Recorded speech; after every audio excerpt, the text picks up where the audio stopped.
So yan mga master, no, kabit na natin itong ginawa nating LiFePO4 battery.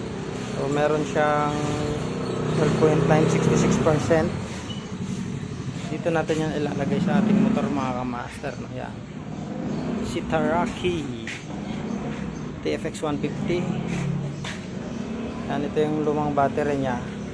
Kaya ko papalitan to kasi hirap na siyang mag-start, mga ka-3 hanggang 5 click bago start.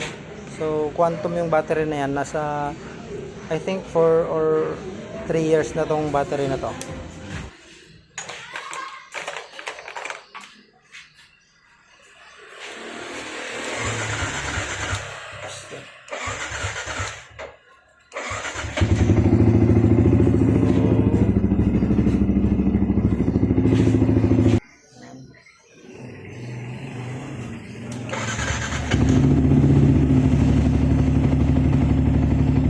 So charging naman yung regulator niya mga kamaster, no?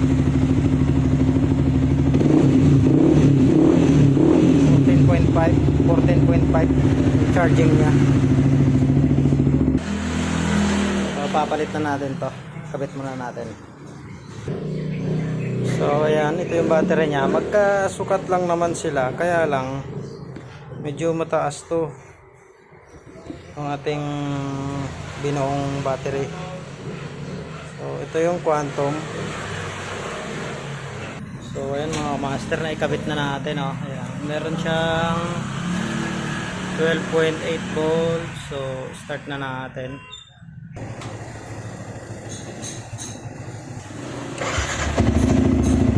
Ayan. So ayan, charging naman siya, no. Unti-unti tumataas yung percentage niya. Kaninang 69. Ngayon hindi na, mag-80 na.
So yan mga kamaster, no, ito yung kinabit natin kaninang battery.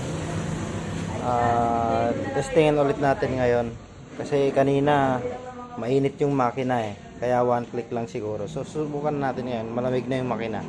Kaninang umaga ko kinabit tong battery, tapos ngayon hapon balikan natin. So padarin natin, malamig na yung makina. So tignan natin kung makaka 1 click ba siya. So on natin yung makina.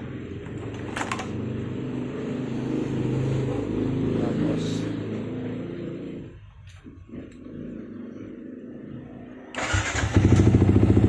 yun. So, hindi na siya hirap mag-start mga kamaster, no?